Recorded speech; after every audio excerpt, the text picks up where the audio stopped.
कल की मुरली याद कर लें। स्वमान से शुरू हुई, निरहंकारी बनने पर मुख्य बल दिया बाबा ने। आई याद? लक्ष्य क्या रखा है? बोलो कल की मुरली, बाप समान बनना। लेकिन क्या होना चाहिए? लक्ष्य और लक्षण समान होने चाहिए। क्योंकि हम कोई लक्ष्य रखते हैं और हमें कोई दिखाई ना दे। आपको घर से मधुबन आना है, आपका प्रोग्राम है, और कुछ भी दिखाई ना दे कि ये तो कुछ कपड़े भी नहीं रख रहे, अटैची भी नहीं तैयार कर रहे, तो कोई मानेगा कि कहीं जाएंगे ये? लक्ष्य और लक्षण समान, अहंकार से मुक्त, मैंपन से मुक्त, जिसकी लंबी लिस्ट होती है। और बाबा ने एक बहुत ही सुंदर गुह्य लाइन बोल दी, निरहंकारी बनेंगे तब ही निराकारी बन सकेंगे। बहुत बड़ा राज हो गया, क्योंकि मैंपन बुद्धि को विचलित करता है।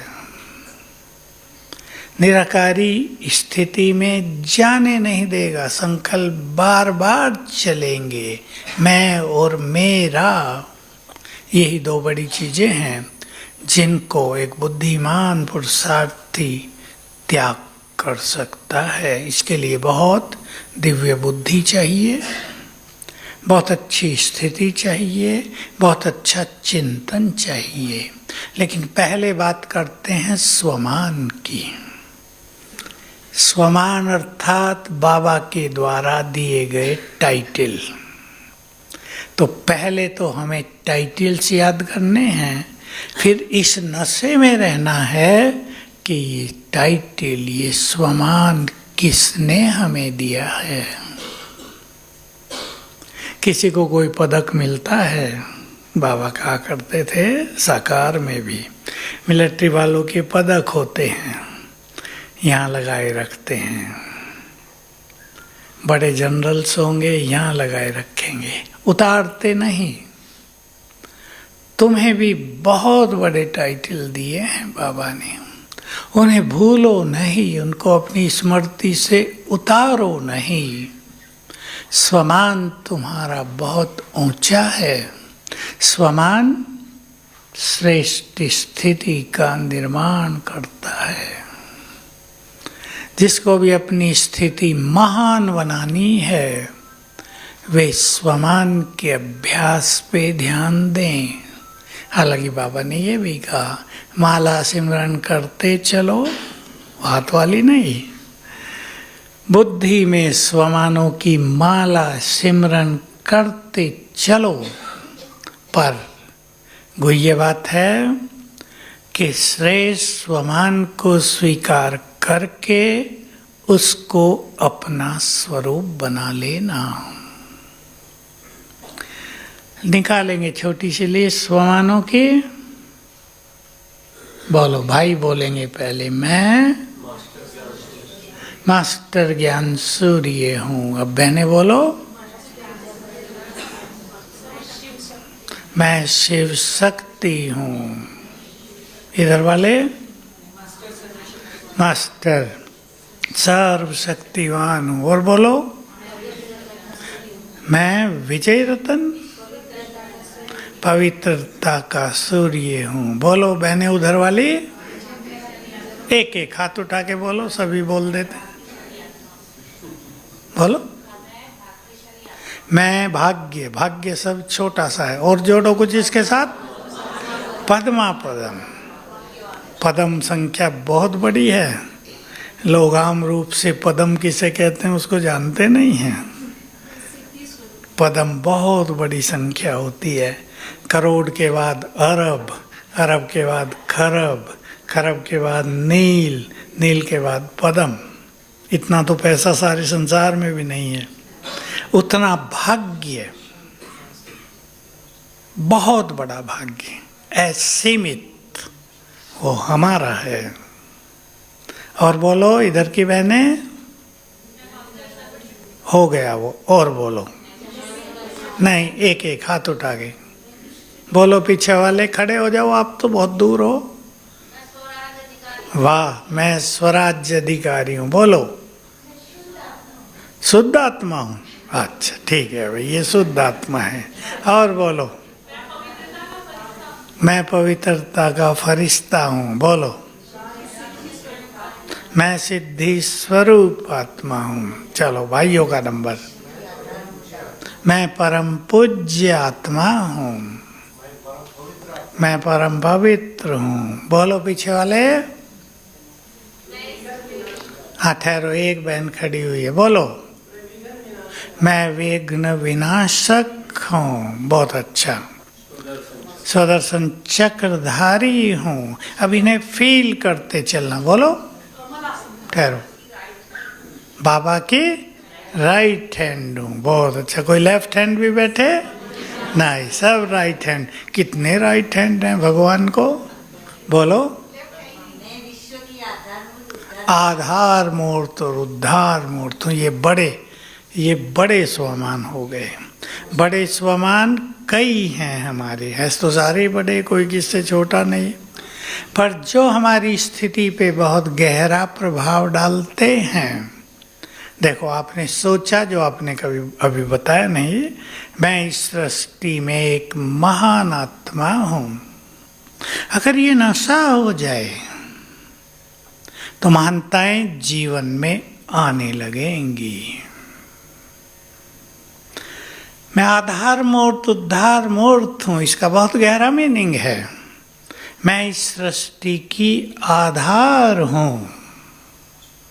आधार, मेरी स्थिति से ही सृष्टि की स्थिति बनती है। सृष्टि की स्थिति समझ गए ना, उसका स्वरूप। वो सतो प्रधान है, तमो है, वहाँ दुख है, अशांति है, या सुख है, धन संपदा है, या गरीबी है, ये स्थिति हैं। ये हमारी स्थिति से बनती हैं। हमारी स्थिति आधार है विश्व की स्थिति का। इसको गहरी फीलिंग में लाना है तो क्या होगा? हमारी स्थिति कैसी हो जाएगी? कैसी हो जाएगी? बोल ही नहीं रहे। बहुत श्रेष्ठ, बहुत महान। जो कुछ हम सोचते हैं उसका इफेक्ट पूरी सृष्टि पर जाता है। हम आधार हैं, कल्प वृक्ष के भी आधार। जो हम कर्म करते हैं उसका असर सारी सृष्टि पर जाता है। जो हमारी पवित्रता होती है, जितनी होती है, उससे अनेक आत्माएं पवित्र बनने की प्रेरणा लेती हैं। उद्धार अर्थात हमें ही अनेक आत्माओं को उद्धार का मार्ग भी दिखाना है और अपनी योग शक्ति से उद्धार भी करना है। बहुत लोग ऐसे भी आपके पास आएंगे, आते होंगे, हमसे कुछ नहीं होता, आप ही करो, हमारे लिए भी आप ही कर दो। तो हमें अपनी श्रेष्ठ स्थिति से आत्माओं का उद्धार भी करना होगा। अब ये सीन हमारे सामने बहुत आएंगे।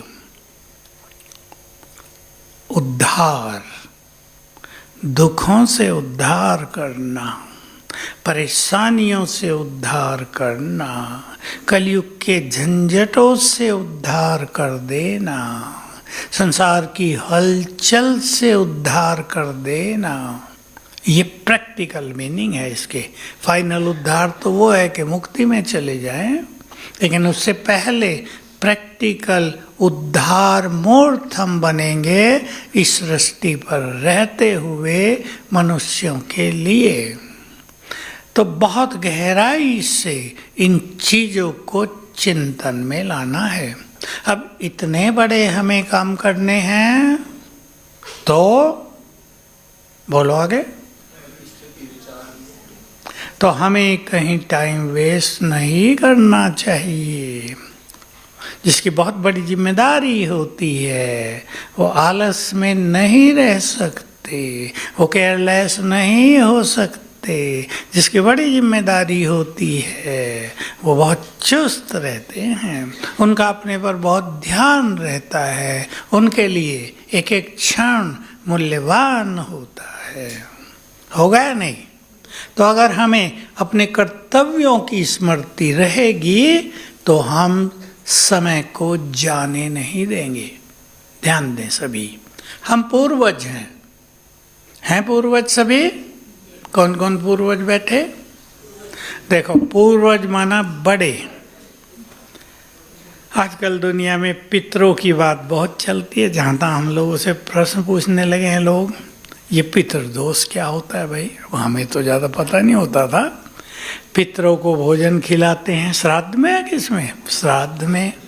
हम लोगों ने तो कभी वो की देखा नहीं था लौकिक में। पूर्वज, हमारे पूर्वज, सोचो आप, हमसे 4 जन्म पहले जो हमारे फोर फादर्स थे, परदादा थे, मान लो हमने 4 जन्म पहले, 10 जन्म पहले उनको कष्ट दिया। देते हैं ना कई बच्चे का, सब नहीं, बहुत बच्चे तो माँ बाप को ऐसे संभालते हैं, बात मत पूछो, हम तो देखते हैं। लेकिन कुछ बच्चे अपने माँ बाप को कष्ट भी देते हैं, उनकी भी कहानियाँ बहुत आती हैं। तो उनकी जो बद्दुआएं हैं वो बन जाती हैं पितृदोष। इसलिए उनको खिला पिला के संतुष्ट करते हैं। तब तो नहीं खिलाया था जब वो जिंदे थे, लेकिन मरने के बाद तो खिला दो, कुछ दुआएं मिल जाए। तो हम पूर्वज हैं। पूर्वज माना सबकी पालना करने वाले। अब जिनको सबकी पालना करनी हो, उन्हें कितना भरपूर होना पड़ेगा। आप सब अपने उदाहरण से देखो, आपके पास 4 बच्चे हैं, उन्हें आपको पढ़ाना है, खाना पीना तो होता ही है, पर पढ़ाना है, अच्छे अच्छे काम कराने हैं उन्हें, फिर शादी ब्याह करानी है, घर भी बना के देना है। ये सबको चिंतन में रहता है ना माता पिता को। हम अपने बच्चों के लिए अच्छे से अच्छा करके जाएं। हम भी किसके पूर्वज हैं? बोलो ना, हम सृष्टि के ही पूर्वज हैं। क्यों? कैसे? सबसे पहले हम ही धरा पर उतरे थे ना।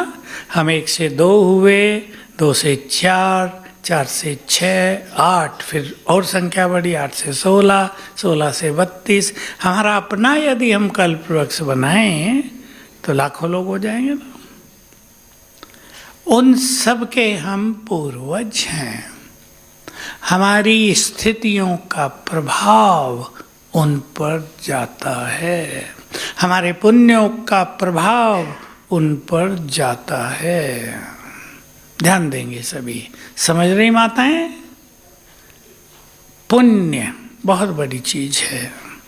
हम जितने महान बनेंगे, हम जितने अलौकिक सुख में रहेंगे, उसका प्रभाव उन सब पर जाएगा, उन्हें फल मिलेगा, वो भी सुखी हो जाएंगे। ऐसी शास्त्रों में तो इनकी बहुत सारी कहानियां हैं कि भाई माँ बाप ऊपर थे, उनको मुक्ति नहीं मिल रही थी। क्या है, बच्चे ऐसा ऐसा गलत काम कर रहे हैं हमारे, तो हम मुक्त नहीं हो सकते। उन्हें कोई समझाए कि पुण्य करो तो उसका असर हम पे भी आएगा। तो ये कहानियाँ बनाई हैं मनुष्य को कुछ सिखाने के लिए, लेकिन मनुष्य तभी सीख सकता है जब उसका अपना चिंतन महान हो। तो हम पूर्वज हैं, सबको देना है, सबकी पालना करनी है। कोई भूखा आपके द्वार पर आ जाए, माताएं क्या करेंगी? क्या करेंगी? माताएं बोल नहीं रही। ठंडी इतनी तो नहीं है, बोलो, खिलाएंगी या नहीं? कहेंगी या हमारा तो ब्रह्मा भोजन है, तुम्हारे लिए नहीं है। कोई प्यासा आ जाए, पिलाएंगे ना। ये भारत की महान कल्चर है।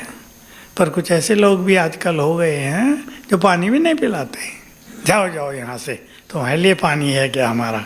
ऐसे बोलने वाले थोड़े से लोग पैदा हो गए हैं हमारे महान भारत में भी। लेकिन हमें तो सबकी पालना करनी है, तो अपने को भरपूर करना है ताकि हमारे वाइब्रेशंस सबको सुख दे सकें।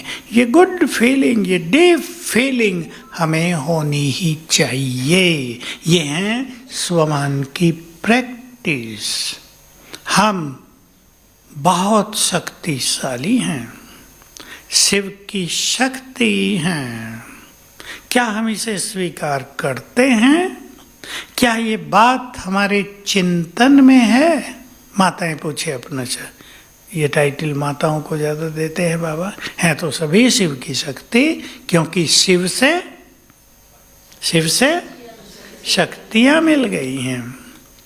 बाबा ने सिर पर हाथ रखकर अपनी शक्तियाँ दे दी हैं। हम योग अभ्यास से उससे शक्तियाँ प्राप्त कर रहे हैं, तो शिव की शक्तियाँ हमें मिल रही हैं। इसलिए हम सभी भाई बहनें शिव शक्ति हैं। तो जिनके पास शिव की शक्ति हो, आपने महाभारत में सुना होगा कहीं कहीं और भी कई जगह, शिव ने अर्जुन को अपना अमोघ शस्त्र दे दिया था, औरों को भी दिया। इंद्र ने कर्ण को दे दिया था, उसका ही नाम शायद अमोघ शस्त्र था।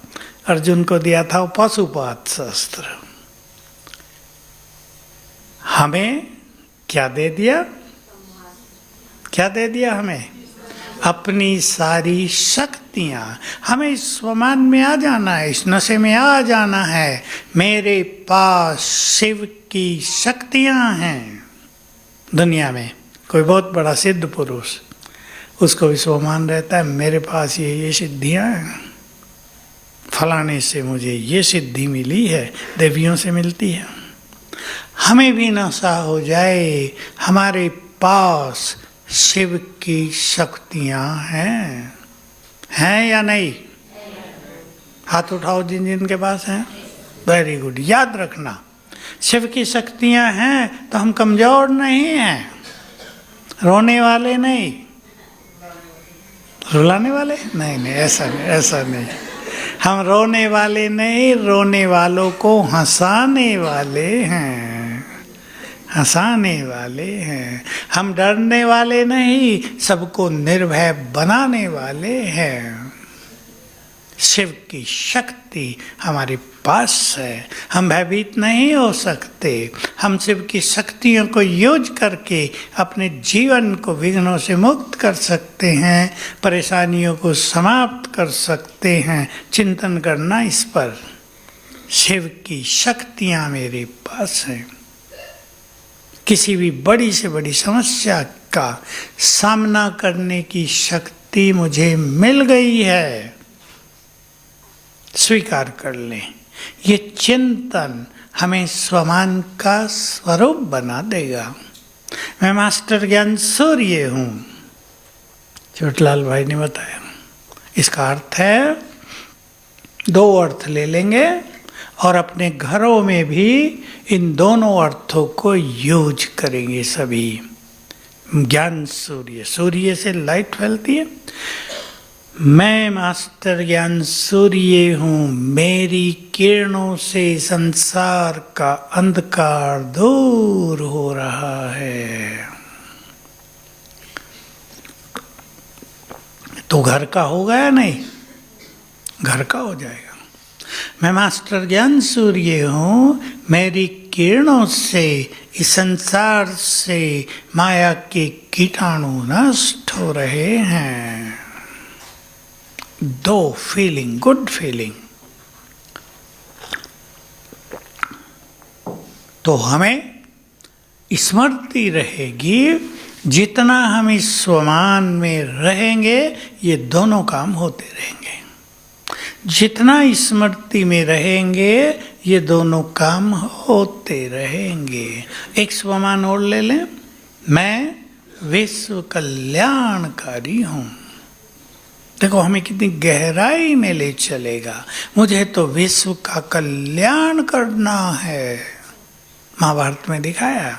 श्री कृष्ण से कुछ लोग पूछ बैठते हैं,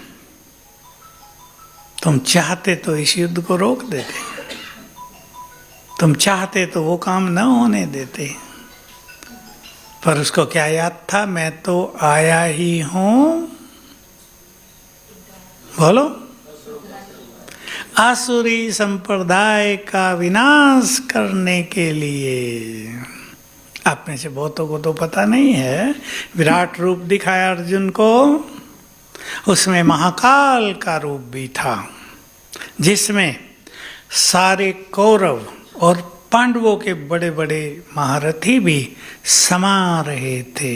मुंह खोला हुआ था, सब जा रहे हैं उसमें। अर्जुन को ये दिखा दिया और बताया, तुम इन्हें मारो या न मारो, मैं महाकाल बनकर आया हूँ, ये सब मेरे द्वारा मारे जाएंगे। इसलिए अंत में एक सीन दिखाया गया, जब अर्जुन और भीम को अभिमान हो जाता है, थोड़ा थोड़ा तो होता ही है ना, हमने युद्ध जीता है।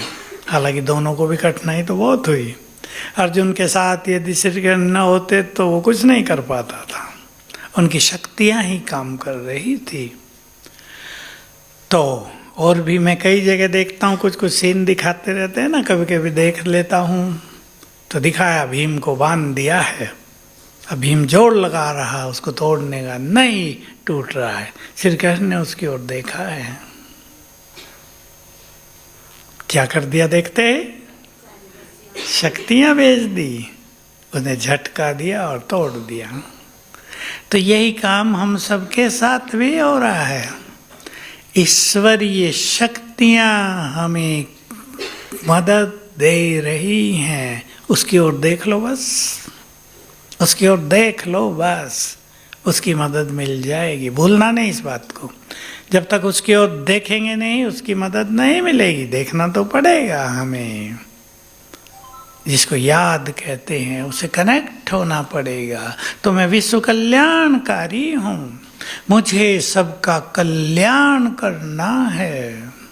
अगर ये डीप फीलिंग हमें रहे तो हम किसी के लिए बुरा नहीं बोल सकते, हम किसी के लिए बुरा नहीं सोच सकते, हम किसी के लिए बदले की भावना नहीं रख सकते, वैर नफरत नहीं रख सकते, क्योंकि हमें तो सबका कल्याण करना है।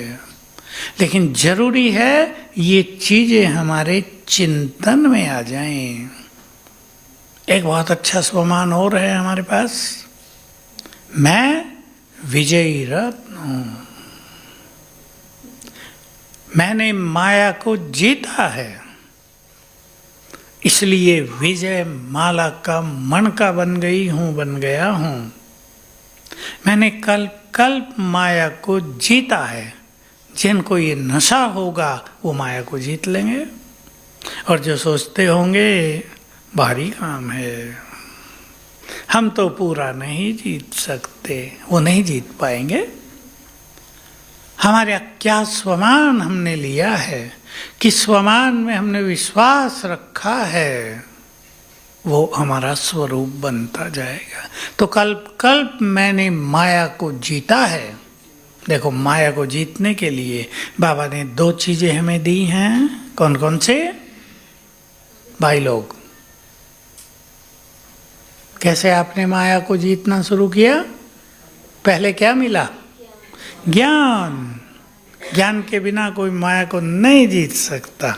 भक्ति में शास्त्र वालों ने, तपस्वियों ने भी माया को जीतने के प्रयास किए हैं, कुछ हद तक जीता है, लेकिन संपूर्ण ज्ञान न होने के कारण परफेक्टली उस पर विजय हो जाए ये नहीं हो पाया। बहुत थोड़े महापुरुष हुए जिन्होंने माया को जीता, बहुत थोड़े गिनती के, ग्रस्त में रहते हुए भी जीता। तो ज्ञान मिला और दूसरा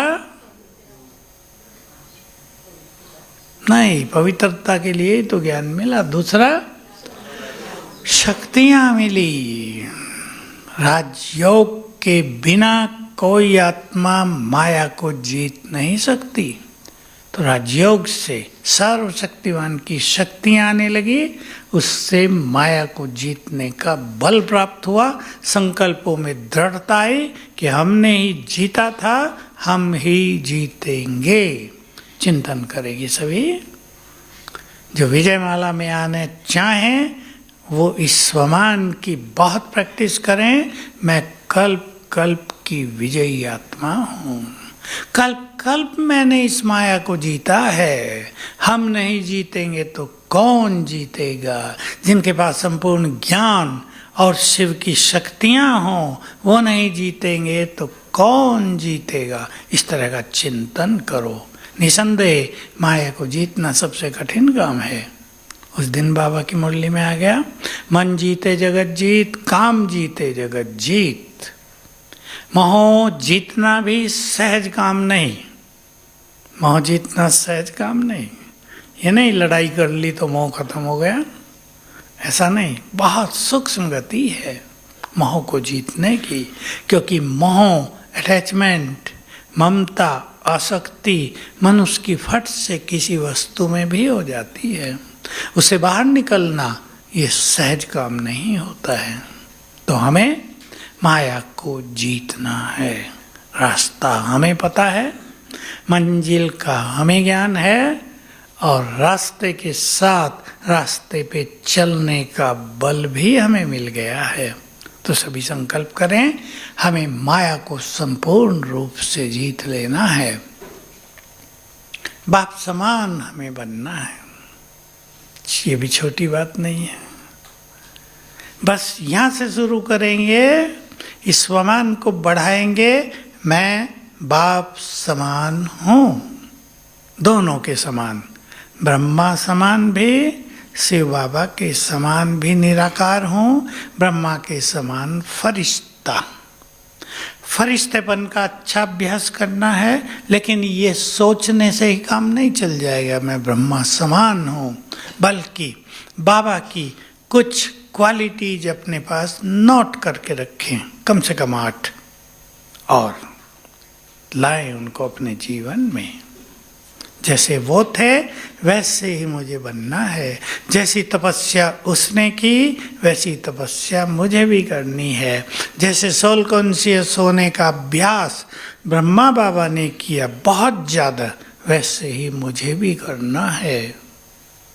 तो गुणों से, उनकी श्रेष्ठ धारणाओं से अपना मिलन कराना, उसको धारण करने की इच्छा रखना, और फरिश्ता स्वरूप याद होगा आपको, बाबा कई बार बोल चुके हैं नज़दीक में, निराकारी फरिश्ता, निराकारी फरिश्ता। ऐसे अभ्यास कर लिया करें 5-5 सेकंड, मैं आत्मा निराकार। 5 सेकंड केवल अपने रूप को देखेंगे, फिर 5 सेकंड शरीर में, लेकिन लाइट के शरीर में अंग अंग से किरणें फैल रही हैं। फिर ये लाइट का शरीर भी लोप हुआ, मैं आत्मा निराकार। ड्रिल करेंगे 3 मिनट में भी, कई बार हो जाएगी 10 बार, तो अच्छा अनुभव होगा, मन एकाग्र होगा, और ये इन चीज़ों का बढ़ता हुआ अनुभव हमारी स्थिति को बहुत ज़्यादा बढ़ाएगा। क्योंकि योग अभ्यास में, हमारी साधनाओं में एक चीज़ की बहुत आवश्यकता होती है कि हमें इन साधनाओं में आनंद आने लगे, रस आने लगे, तब ये करने का हमें मन होता है। नहीं रस आता तो करेंगे नहीं। क्या करेंगे सवेरे उठ के, मज़ा तो आता ही नहीं, योग तो लगता नहीं, मन तो बहुत भटकता है, क्या करेंगे, सो जाओ, जब उठेंगे तब कर लेंगे। फिर ये संकल्प होंगे धीरे धीरे। लेकिन ऐसी ड्रिल करेंगे, देखो 3 मिनट ज़्यादा नहीं होता। ट्रैफिक कंट्रोल के गीत बजते हैं, कल उस टाइम कर लेना 5-5 सेकंड, फिर 10 सेकंड मैं निराकार अपने स्वरूप को देखना।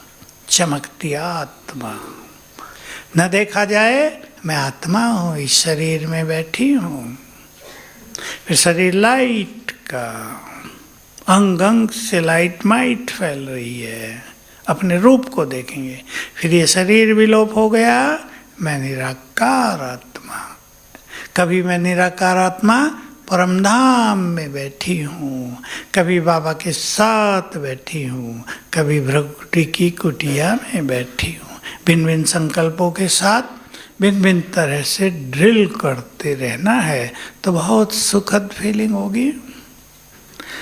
समान बनना है तो लक्षण, लक्षण माना 8-10 बातें आप अपने पास रख लें, उन्हें अपने जीवन में लाने का अच्छा प्रयास करेंगे। बाबा बहुत शांत थे, बाबा बहुत मगन रहते थे। बाबा को जिन्होंने लास्ट 3 सालों में देखा है, अब देखना अलग चीज होती है, लेकिन उस आंख से देखना अलग चीज होती है। तो बाबा ऐसे रहते थे जैसे इस संसार में हैं ही नहीं। अब सब लोग तो इस बात में नहीं, इस बात को समझ ही नहीं सकते बाबा को देखकर भी। बाबा की एक मगन स्थिति थी, बाबा बहुत एकांत में रहते थे। ये जो बाबा की झोंपड़ी है ना, जिसमें आप चारों धाम के लिए जाते हैं, ये बहुत सुंदर बगीचा था। उसमें एक बहुत सिंपल झोंपड़ी थी। सिंपल माना खजूर के पत्तों की, नीचे बस सीमेंट हुआ फर्श था, छत भी छोटी सी थी, बस खड़े हो सके इतनी ही। बाबा वहाँ शाम के समय एकांत में रहते थे, योग अभ्यास और डीप साइलेंस रहती थी। बगीचा बहुत सुंदर था, अंगूरों की बेल तो छत बनी हुई थी, हरियाली नीचे लटकी रहती थी उसकी, बहुत अच्छा लगता था। ऐसी कुछ बाबा की बातें याद रखें। बाबा का चिंतन बहुत श्रेष्ठ था। ब्रह्मा आत्मा संसार की सबसे बुद्धिमान आत्मा थी, सबके लिए चित्त शुभ भावनाओं से भरा हुआ था। बाबा मालिक थे, अथॉरिटी थे, लेकिन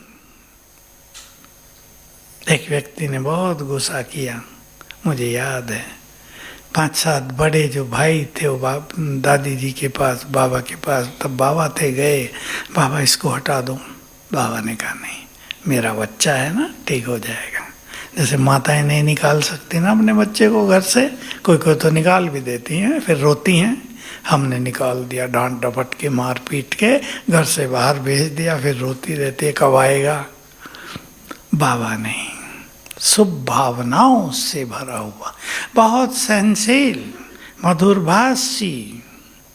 तो ये मोटी मोटी जो धारणाएं हैं, सूक्ष्म धारणाएं तो बहुत बड़ी हैं। निरंकारी तो सबसे ज्यादा। बाबा की चप्पलें और कुछ नहीं थी, खड़ाऊं ही होती थी। यहाँ फर्श नहीं होता था, मिट्टी होती थी, उस पे ही चलते थे खड़ाऊं पहन के।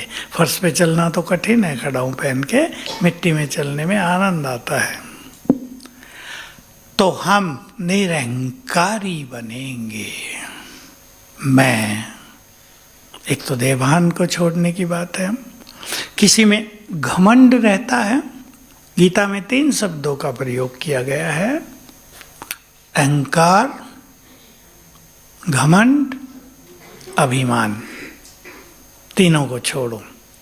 अब हमारी भी समझ में नहीं आता था जब छोटे थे कि तीनों तो एक ही हैं, लेकिन तीनों में थोड़ा थोड़ा भेद है। अब ये निरंकारिता, जिसको बाबा मैंपन के रूप में लेते हैं, मैंपन का त्याग।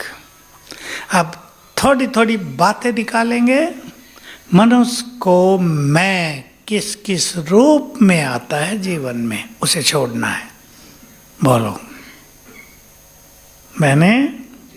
मैं बुद्धिमान हूँ।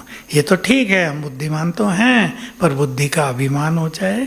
अभिमान किसे कहते हैं? मैं तो बुद्धिमान हूँ, बाकी तुम सब ऐसे वैसे। ये हो गया अभिमान। बुद्धिमान होना तो अच्छी बात है, और जो बुद्धिमान होगा उसे ये रहेगा भी, मैं बुद्धिमान हूँ। अब कोई बच्चा टॉप करता हो अपनी क्लास में, उसे रहेगा तो सही ना मैं होशियार हूँ, पर इसका अभिमान आ जाना वो गलत हो जाएगा। बोलो मैं, हाथ उठा के बोलेंगे। अच्छा बोल रही बहने, मैं राइट हूं, इसको झगड़ा बना देना, ये अभिमान। मैं राइट हूं, मैं राइट हो सकता हूं, ये थोड़ा मैं गलती होऊंगा। और जो राइट व्यक्ति है वो सोचेगा जरूर बेटा राइट हूं, पर मेरी कोई सुन नहीं रहा है, क्योंकि कलयुग में राइट को कम सुनते हैं। झूठ का साम्राज्य होता है तो झूठ विजयी होता है, सत्य हार मान जाता है, सत्य कमजोर पड़ जाता है। हालांकि सत्य यह है कि सत्य में शक्ति है, पर कलयुग के प्रभाव में झूठ में शक्ति नजर आती है। मैं राइट हूं, इसको झगड़े के रूप में बदल देना, ये अभिमान। और बोलो भाई लोग बोले, मैं बताओ। नहीं नहीं, ये तो छोटी बातें हैं, थोड़ा आगे निकलो। मैं इस घर का मालिक हूं, मैं न कमाऊं तो तुम भूखे मर जाओ। थोड़ा दिखाना अपने को, मैं तुम्हारे लिए ये किया, ये किया, ये अभिमान। क्या सोचेंगे इसके बदले? अब बाप हूं तो बाप का कर्तव्य है ना बच्चों की पालना करना, इसमें अभिमान की क्या बात। सभी बाप दुनिया में अपने बच्चों की पालना कर रहे हैं और वो कर्तव्य है। बोलो बहनों, क्या मैं अच्छा भाषण करती हूँ। अब कोई करता ही हो अच्छा तो सोचेगा नहीं क्या कि मैं अच्छा करती हूँ, लेकिन उसका अभिमान रहना, गलत नशा रखना, उससे भाषण का प्रभाव फीका पड़ जाएगा। और आगे चलो, मैं हैं मैं बहुत पढ़ी लिखी हूँ, हम हाँ मेरे को सब कुछ आता है। भाई इन्होंने गुजराती बोल दी, मेरे को सब कुछ आता है। ठीक बात है, पढ़े लिखे डिग्री होल्डर्स को अपनी डिग्री का थोड़ा बहुत रहता है, पर उसका अभिमान न हो जाए कि हम दूसरों को ऐसा वैसा ही समझने लगे। हमारी जो डिग्रीज हैं, आजकल डिग्री ऐसे ही मिल रही हैं, खरीदी भी जा रही हैं।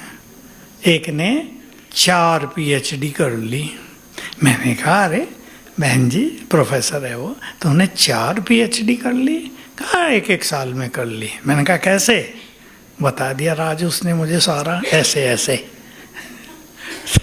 लेकिन विद्या माना जो मनुष्य को विद्वान बनाए, महान बनाए, जो उसको संस्कारी बनाए, बुद्धि को दिव्यता प्रदान करे। नहीं तो पढ़ाई लिखाई, देखो पढ़ाई लिखाई का दूसरा स्वरूप जो आजकल ज़्यादा हो गया है।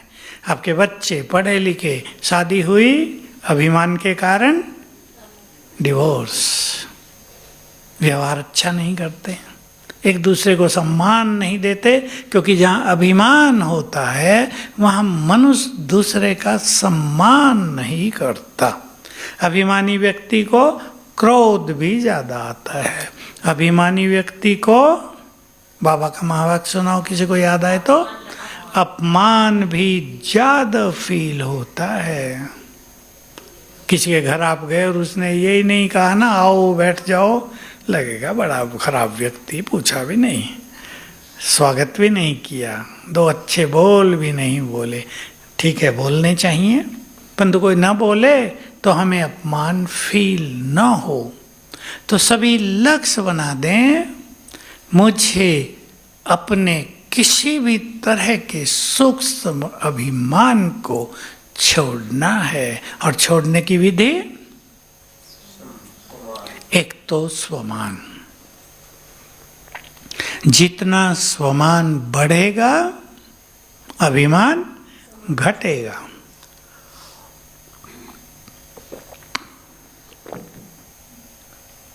स्वमान का एक फायदा और है कि स्वमान से हमें अपनी सूक्ष्म कमियों का पता चलता रहेगा।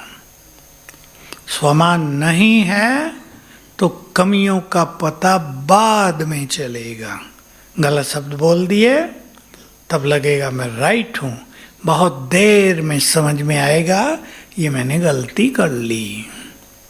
तो स्वमान से हमारी पावर ऑफ रियलाइजेशन, महसूसता की शक्ति, अपने को देखने की शक्ति क्लियर होती जाएगी।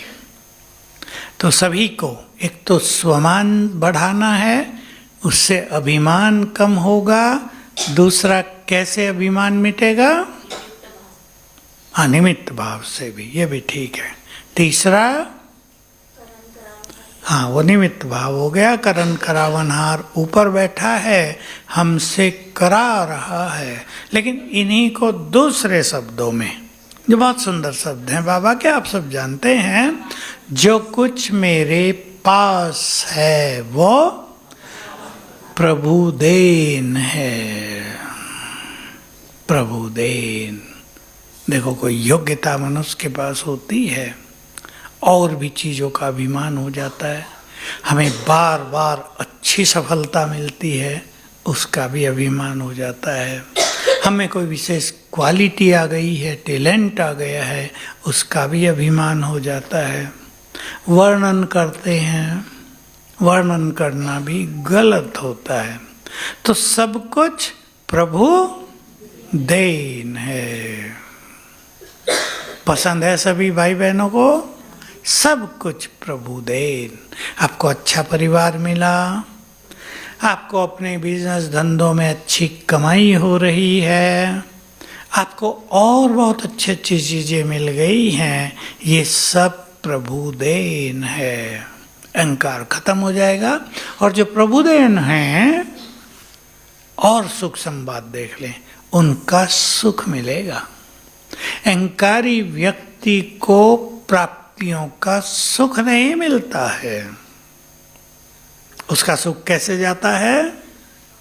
मोटा सा छोटा सा उदाहरण, उसके पास एक कार थी, बड़े नशे में रहता था, मेरे पास ये कार है, देखो औरों के घर कोई आगे कार नहीं खड़ी, मेरे आगे कार खड़ी। परिचय भी देगा, कहाँ भाई तुम्हारा घर? इस गली में आना, जिस घर के आगे कार खड़ी है वो मेरा घर है।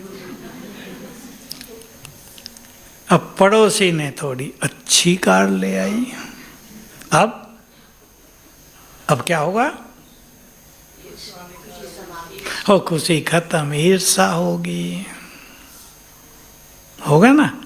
तो अभिमान मनुष्य को प्राप्तियों का सुख नहीं लेने देता, और अभिमान से जो चीजें प्राप्त हुई हैं उनका प्रभाव भी दूसरों पर अच्छा नहीं पड़ता, क्योंकि वो व्यक्ति नम्र चित्त नहीं होगा। उसके बोल से अभिमान दिखाई देगा ना, हर जगह दिखाई देगा। मैंने ये किया, दूसरा रूप होता है मैंने ये किया, मैंने ये किया।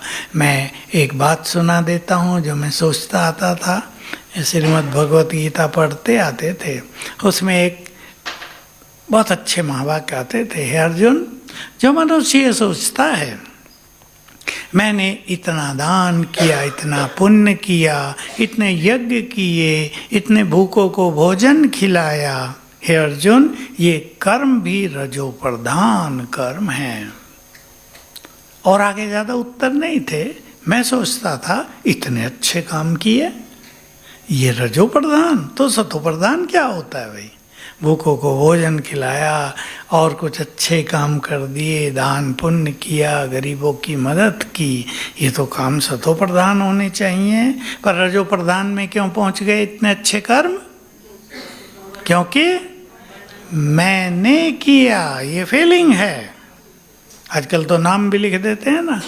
हमारी एक बहन जी भाषण में सुना रही थी कल परसों कि एक पंखा दिया, उसकी हर पंखुड़ी पे नाम लिखा हुआ है, दादा का भी, पिता का भी, पोतरे का भी।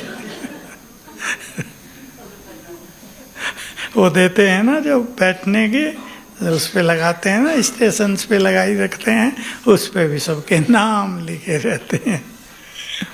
हम लोगों ने भी लगाई बहुत सारी आबू रोड स्टेशन पे, मुझे पता नहीं उन पे किसी का नाम है या नहीं, या ओम शांति या कुछ तो स्लोगन लिखे हुए बहुत अच्छे अच्छे, तो ताकि पढ़ते ही मनुष्य कुछ अच्छा सोचे। तो सभी स्वमानधारी होना, स्वमान का चिंतन करते हुए सोएंगे और उठते ही फिर स्वमानधारी बनेंगे। ओम शांति।